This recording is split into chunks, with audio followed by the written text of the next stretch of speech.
What's up, creepy crew? You know, most people go through life thinking scary stuff only happens in movies. Then something happens to them, something they can't explain, can't shake, can't forget, and suddenly the world looks a little different, a little darker.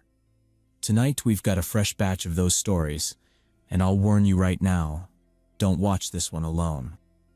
Let's dive in.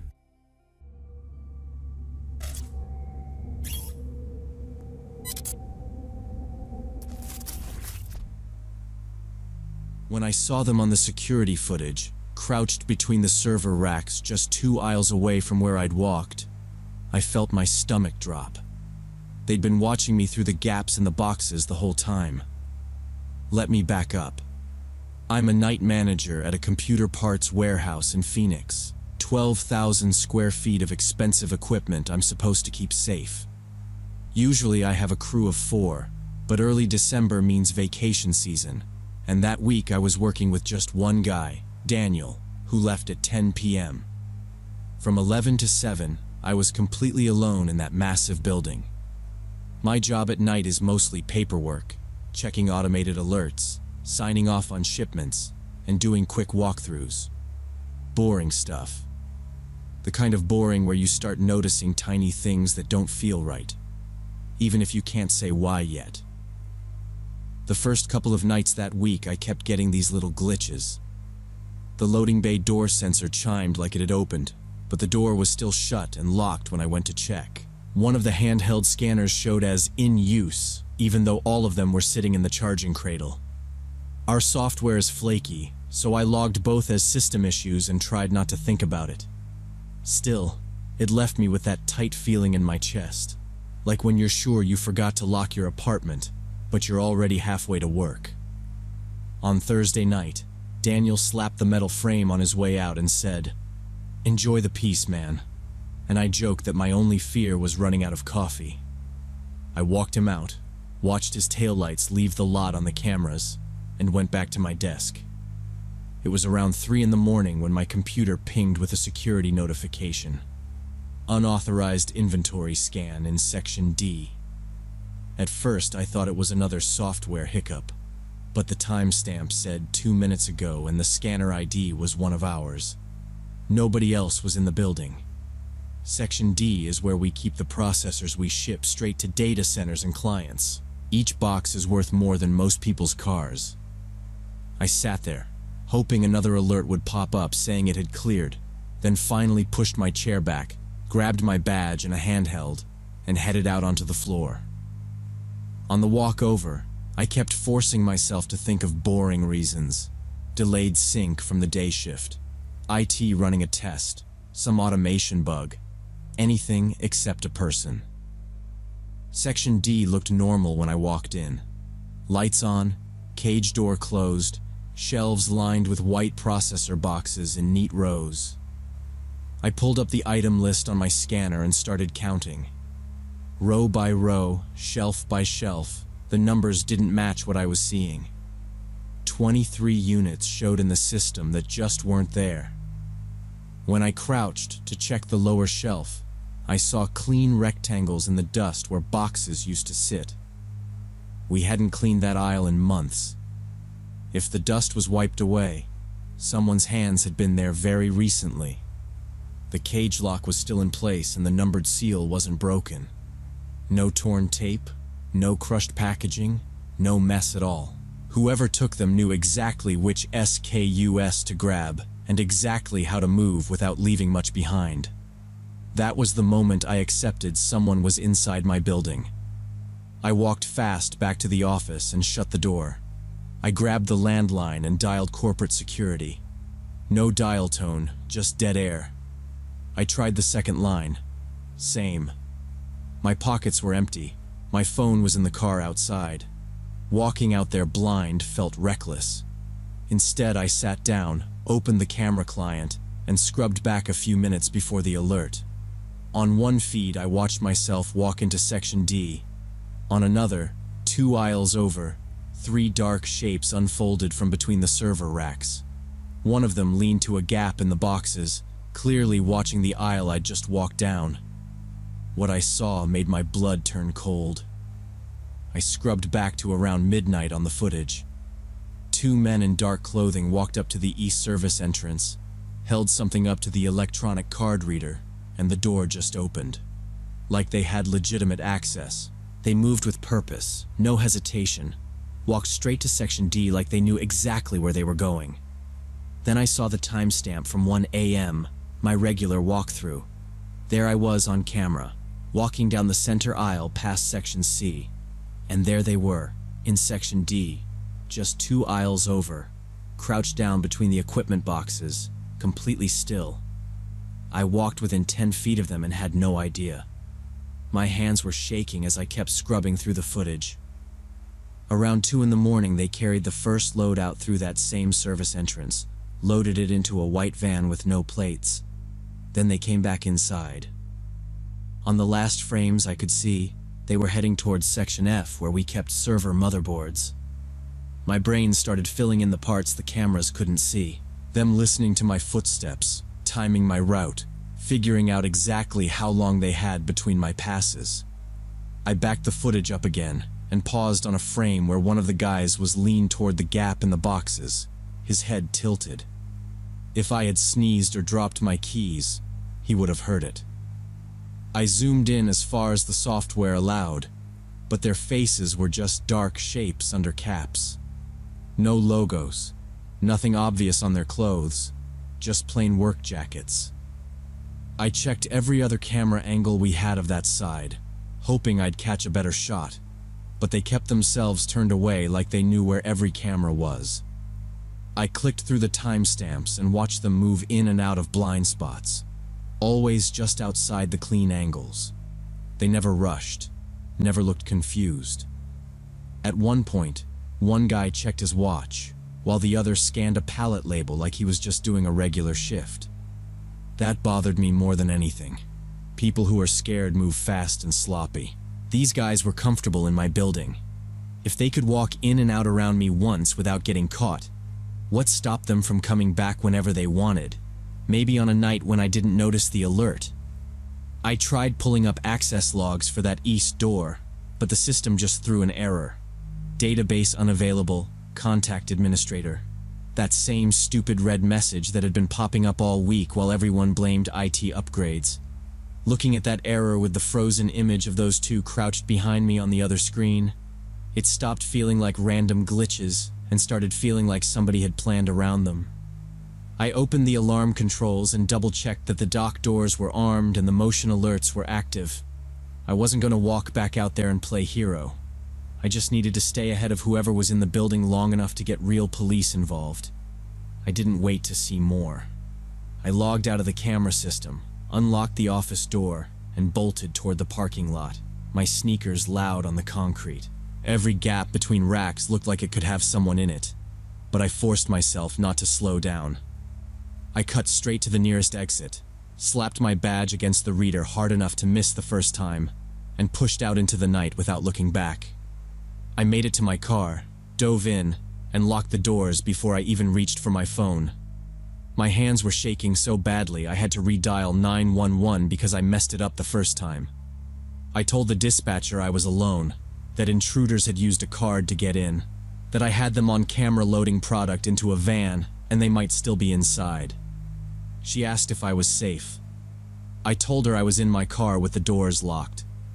She told me to stay there, keep everything locked, and said a patrol car was only a few minutes away. I just stared at the side of the building, especially the East Service entrance. I kept expecting those guys to walk out and turn their heads toward the lot like they somehow knew I was watching. Instead, a set of headlights swung out from behind the warehouse. For a second, I thought it was the cops. Then I saw the shape of the white van. No plates on the back. It rolled out from the far side of the building, paused for a couple of seconds at the edge of the lot, then turned and disappeared down the road. About half a minute after that, a patrol car pulled in with its lights off, just the regular headlights on. The officer parked a little away from me and walked up slowly, had me crack my window, then step out once he'd looked around. I went through the whole thing again. From the alert, to the footage, to the van I'd just seen leave. Within 10 minutes, more units showed up. They went in as a team, cleared section by section, while I stood by my car with one of the officers, answering small questions he had about the layout. When they finally came back and said the warehouse was empty, I felt this weird mix of relief and anger. Empty meant I wasn't crazy. Something had actually happened. But it also meant those guys were already gone with whatever they'd managed to grab. Detectives showed up later that morning. They pulled the footage, asked about our access control system, got the on-call facilities guy out of bed to dump the logs. A couple days later, a detective called me at home. He told me they'd confirmed the e-service door was opened with a cloned card tied to an old vendor badge, one that should have been deactivated but wasn't. Combined with how the men moved on camera, he said it was obvious they had inside information.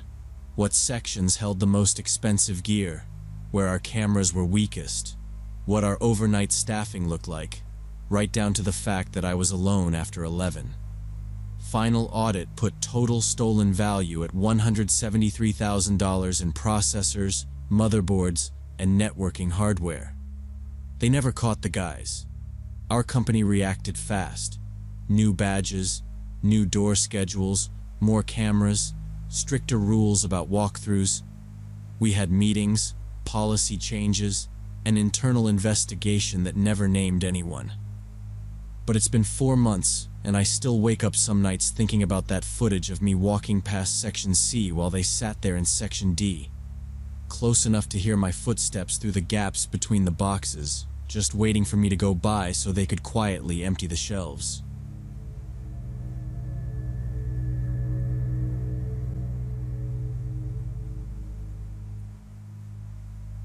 When that guy offered to walk me to my car, I should have realized something was wrong, but I was too out of it to think straight. This happened about a year ago, when I volunteered at our university's basketball game. Semifinals, big crowd, everyone was pumped. I was a junior doing volunteer stuff for the free food and credits. We'd been running around for hours, handing out towels, directing people, all that. So by the end my legs were shaking, and I just wanted to sit down.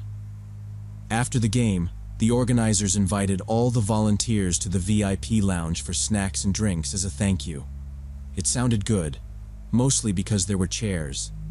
The room was loud, full of staff, a few players, random donors.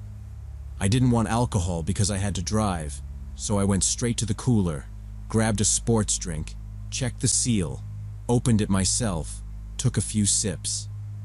Then I set it down on the bar counter next to Jessica's bag. Jessica was our coordinator, standing right there talking to an assistant coach, headset still on, clipboard under her arm. She was one of those people who always seemed in control. My bottle was basically under her nose. If anyone messed with it, she'd see. I chatted with another volunteer a few feet away, glancing over now and then, and seeing it exactly where I'd left it. About 5 minutes later, Jessica tapped my shoulder and asked if I could help carry some boxes of t-shirts to the storage room. Quick job, her words. I was exhausted, but saying no felt wrong when she'd been running around all night. I left my bag and my bottle on the bar and followed her. The storage room was down the hall. We made 2 fast trips with the boxes, joking a little, though she still looked stressed. Total time gone. Maybe 5 minutes. When we came back, my bottle was exactly where I'd left it. Same little ring on the counter, cap upside down next to it. Jessica was still nearby talking to an arena manager. Nothing looked different. I didn't stand there analyzing anything. I picked up the drink and took a long sip because my mouth felt dry. Over the next few minutes, I finished it while people talked, music played from somebody's phone, a couple of players posed for photos. I texted my roommate Emily that I'd be home late and started thinking about my 8 a.m. lab. About 10 minutes later, something was wrong. At first, I thought it was just being tired and hungry. Then my legs started feeling like they weren't really attached to me. When I stood up straight, the room tilted slowly, like a delayed roller coaster. Sounds got warped and distant, like I was hearing them through water. I grabbed the edge of the bar because my hands suddenly felt clumsy. I leaned toward the girl next to me and tried to say, "Hey, I don't feel right." It came out thick and slow, like my mouth was full of cotton. She frowned and asked if I needed to sit down, but her voice sounded far away. After that, it's fragments. Somebody holding my arm, my knees giving out. Jessica's voice near my ear telling me to breathe. Hallway lights sliding past, the floor tiles swimming. I remember trying to say, I only had one drink, and my tongue just wouldn't work. Then nothing. Next thing I remember clearly, it was afternoon, and I was in my own bed. My head didn't feel like a normal hangover. It felt like I'd been unplugged from reality and plugged back in wrong. Emily was sitting in my desk chair, hugging her knees, staring at me like she was waiting for me to die. She leaned forward right away. "Do you know what day it is?" I had to think about it, which scared both of us. My phone was on the nightstand, plugged in, with a bunch of notifications. When I tried to sit up, my body felt heavy and slow, like I'd run a marathon in my sleep. Emily told me Jessica and her boyfriend had brought me home around midnight. I'd been awake, technically, eyes open, but not really there. I wasn't answering questions, just staring past them. Emily said she wanted to call 911 because I was moving weird. Like a robot, is how she put it. Jessica talked her out of it, said I'd just overdone it at the game and needed to sleep it off. When I finally got my mouth to cooperate and told Emily I'd only had one sports drink that I opened myself, she just froze. Then she said, "No, that's not normal. Someone put something in it." Hearing her say it out loud made my stomach flip in a different way than the nausea. Emily insisted on taking me to urgent care. I didn't fight her. At the clinic, I kept losing my train of thought, so she explained everything to the doctor. He ordered blood tests, but told us right away that too much time had probably passed. A lot of drugs don't stick around longer than 12 to 24 hours. The tests came back clean. He said that didn't mean nothing happened, just that we couldn't prove it. On the drive home, the fog in my head started lifting little by little. I forced myself to rewind the night. That's when I remembered an important detail. Before Jessica sent me to the storage room, I'd been talking at the bar with two guys from the arena's service crew, the ones in gray polos with radios. They seemed normal at the time. They asked harmless questions. Did I go to school there? How many games I'd volunteered? If I had a boyfriend? One of them did most of the talking, the taller guy with a tattoo on his forearm. He stood close enough that his arm was resting on the bar right next to my bottle. In Emily's car, I replayed that over and over. Me turning toward Jessica when she called me. Him still leaning there, my drink between us. I couldn't remember actually seeing his hand touch the bottle, but everything between that moment and the hallway lights was blurry. Then another memory surfaced. When Jessica was helping me leave the lounge and I could barely walk, that same tattooed guy came up again. I remember him stepping in front of us, saying he'd walk me to my car, that his truck was close, that he had water and I could sit down while Jessica finished up. His tone was friendly, almost helpful. Jessica shut him down immediately. I don't remember her exact words, just that her voice went sharp and final. She kept her hand on my arm and steered me toward the exit. He backed off with his hands up like, "Hey, no problem." At the time, I was too messed up to think about it. I was just trying not to collapse, sitting there later, clearer than I'd been since that night. All those pieces lined up in my head in the worst possible way. He was trying to separate me from her. The university launched an internal investigation after I filed a report. I went to campus police first with Emily, then they looped in administration. Telling the same story again and again was draining. but I kept doing it because I didn't want anyone to say I was just tired or dramatic. They pulled the security footage from the VIP lounge in the hallway and set me up in a small office to watch it. The cameras were there, but the angle on the bar was useless. You could see my arm, Jessica moving around, the service crew guys, players, and random people leaning over for snacks. You couldn't clearly see who touched what on the counter because bodies kept blocking the view. They slowed the clip down, zoomed in, replayed the few minutes after I walked away and left my bottle there. But it was all shifting shoulders and backs.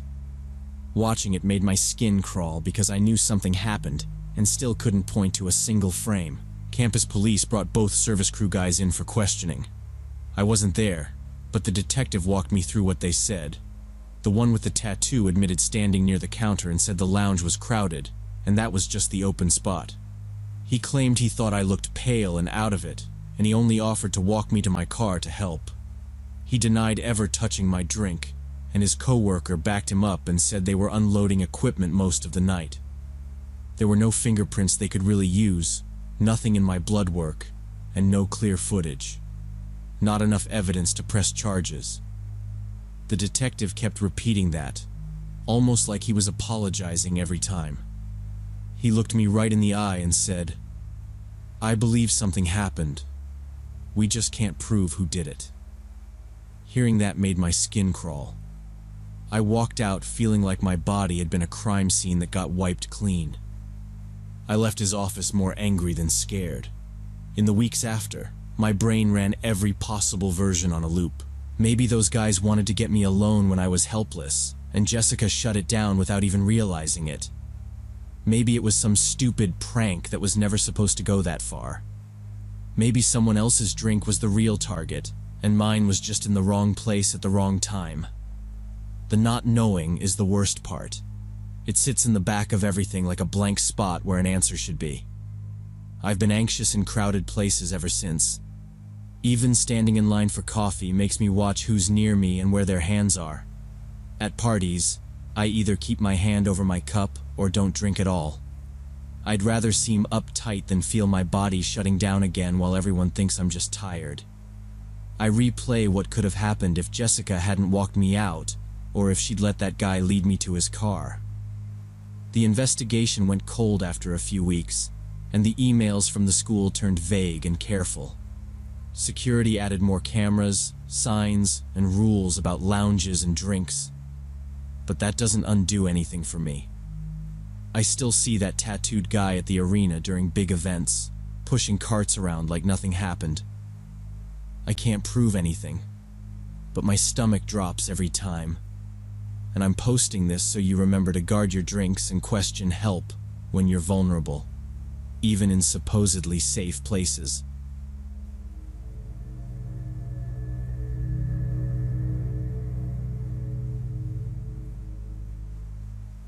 This happened last spring when I was driving back from Utah State to my home in Tempe, Arizona for spring break. I was 21, wiped from midterms, running on gas station coffee and a podcast. It was late Thursday, around 11 p.m. I was on I-15 heading south, maybe an hour and a half from home, cruise control on, hardly any traffic. I kept thinking, just make it home, sleep 12 hours, reset. Near St. George, my car did this tiny jerk, like someone briefly tapped the brakes. I paused the podcast and listened. A minute later it jerked again, harder, and the RPMs bounced. I pressed the gas.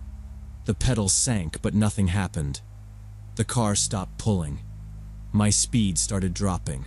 75, 70, 65. Adrenaline hit.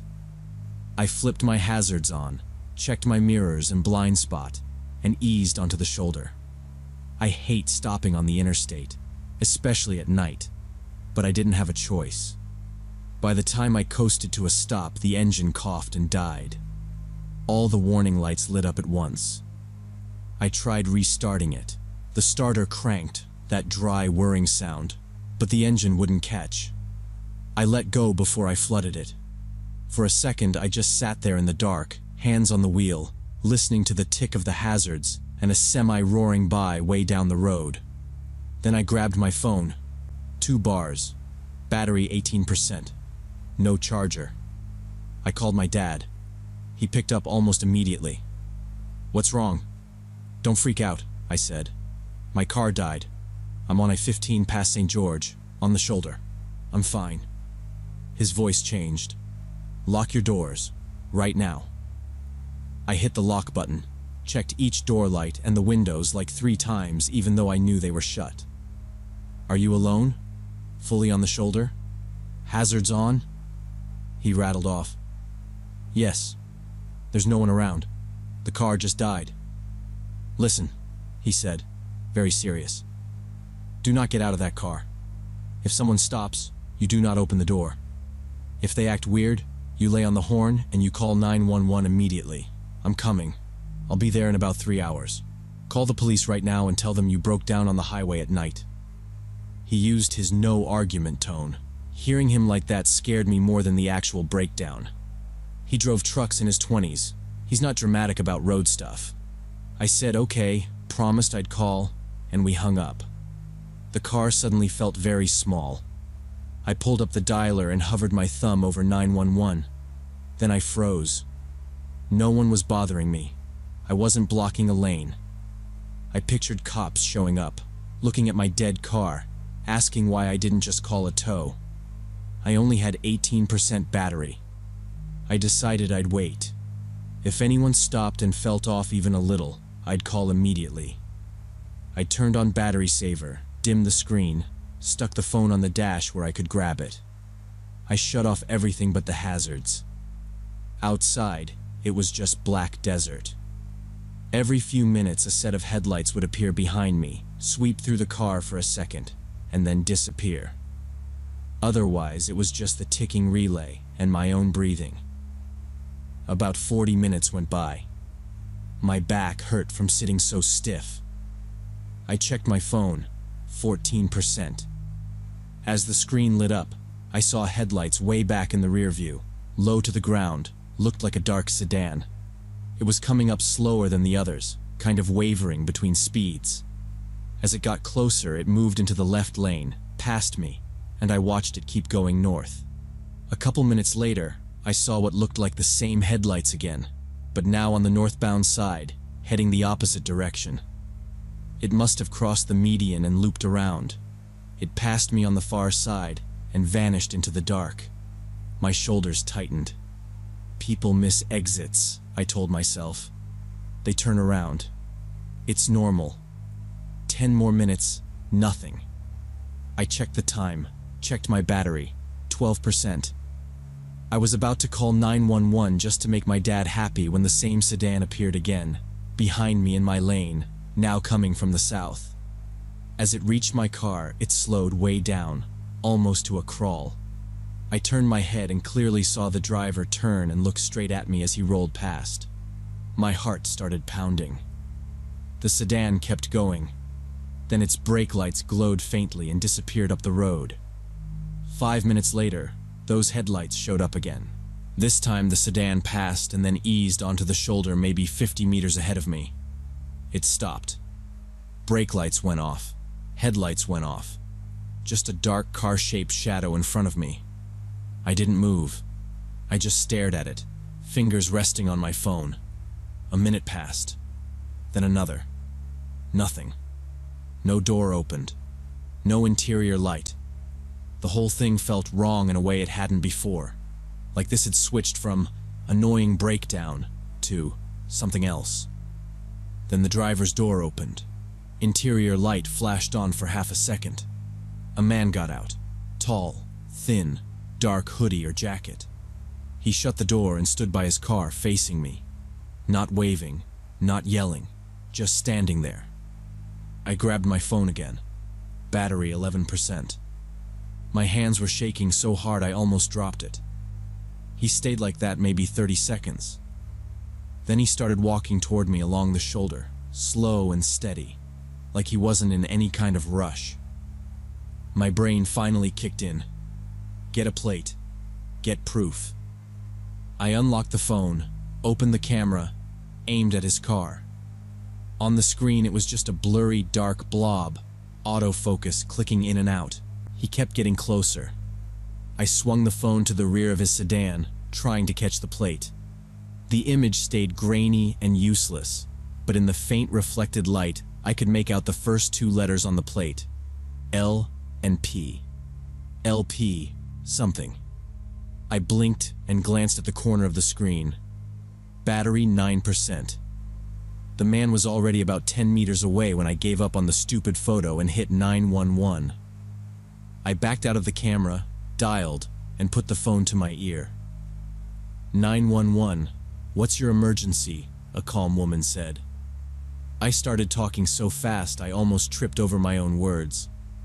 I'm on I-15, south of St. George. My car broke down on the shoulder near mile 23, and this guy from a dark sedan keeps driving by, and now he's walking toward me. I'm alone. I'm scared. Please send someone. Okay, she said, not raising her voice at all. Stay in the car. Do not open the doors. Are they locked? I said yes. Good. We have your approximate location. Nearest patrol is 20 minutes out. I've dispatched them.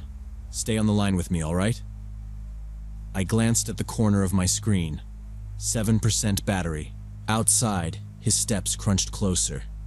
He reached my window and knocked lightly with his knuckles, like 3 polite taps. I kept staring straight ahead. You still there? The operator asked. He's at my window, I whispered. Right by my ear, through the glass, I heard, Need help? His voice sounded normal, even friendly, but there was no nervousness, no, you okay? Just this flat calm. Without looking at him, I said, I'm fine. Help is coming. My voice shook anyway. He paused. You sure? I can give you a ride, he said. It's a long way to town from here. I'm waiting for the police, I said louder. I already called them. In my ear, the operator said, Good. Keep telling him that. Windows up, doors locked. My phone flashed a warning. 5%. He's still there, I told her. Patrol is about 15 minutes out, she said. You're doing fine. Just stay put. The battery icon blinked red. 3%. The screen dimmed, then went completely black, and her voice cut off mid-breath. I sat there with the dead phone against my ear, listening to my own heartbeat and his breathing through the glass. In my peripheral vision, I could see his outline. He didn't knock again, didn't yell, didn't try the handle. He just stood there. It was probably under a minute, but it felt like much longer. Then he slowly turned away. I watched him in the side mirror as he walked back to his sedan, got in, and shut the door. The car stayed dark. No headlights, no brake lights, nothing. He was just a shape on the shoulder about 50 meters ahead. That somehow felt worse than when he'd been right next to me. At least then, I knew exactly where he was and what he was doing. Now there were just 2 parked cars in the dark, and I had no working phone, no proof the patrol was really coming. I started counting in my head just to stay sane. 1 minute since the call dropped. 2, 3. Every time a random car or semi shot past in the left lane, my car shook for a second and then everything went quiet again. 5 minutes. If the dispatcher was right, maybe 15 to go. 7, 10. I checked the time on the dash because I didn't trust my own counting anymore. 12, 14. The sedan still hadn't moved. Around 17 or 18 minutes, I finally saw faint blue flashes way back behind us, then red with them. A patrol SUV grew bigger in my mirror, light bar going. The second those lights hit the shoulder, the sedan in front of me came alive. Headlights snapped on, engine started, and it yanked onto the highway, swerving a little as it merged and then speeding off south. The patrol SUV stopped behind my car. I rolled my window down with stiff fingers while the officer walked up with a flashlight. Only then did I realize I was crying. My face was wet and my throat hurt. "You the one with the broken down car?" he asked. I nodded and told him everything, tripping over the timeline until he had me slow down and repeat it while he wrote. The car dying, the sedan looping past, the man at my window, the 911 call dropping. Dark blue or black sedan, older model, plate starts with LP, tall, thin male in a dark hoodie or jacket, he repeated back. That sound right? I said yes, as best as I could remember. He didn't treat me like I was being dramatic. He said he'd put the description and plate fragment out on the radio, then checked my registration, confirmed my dad and a tow truck were coming, and told me he'd stay behind me with his lights on until they got there. My dad and the tow showed up about an hour and a half later. My dad went straight to the officer, talked quietly, then got me into his truck. On the drive home, he barely spoke, just kept glancing over at me like he was checking I hadn't disappeared. About 2 weeks later, my phone rang with a Utah number I didn't know. A man introduced himself as Detective Ray Morrison from the Washington County Sheriff's Department. He said he wanted to ask a few follow-up questions about your incident on I-15 and asked if we could meet. We met at a cafe near campus. He wore plain clothes with a badge on his belt and carried a tablet. After some small talk, he opened it, turned the screen toward me, and showed a grainy photo of a dark sedan at a gas station. "Recognize this?" he asked. It looked like the car from that night, the same general shape and color, but I couldn't swear to it. "Maybe," I said. "It looks like it, but it was really dark out there." He nodded. "This vehicle is connected to the disappearance of a woman named Cristina Delgado," he said. 24 years old. She was driving from Las Vegas to Salt Lake City about a month ago. Last confirmed sighting is on cameras at a gas station in Mesquite.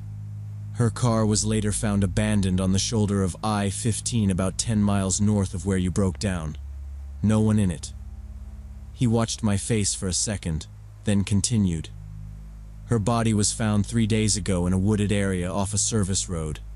Different county, same corridor.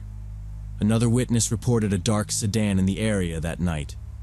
Their description and partial plate match what you gave the responding officer. Plates starting with LP. We believe it's the same car, and likely the same driver. I just sat there, thinking about that man leaning toward my window, saying, "Need help?" in that calm voice.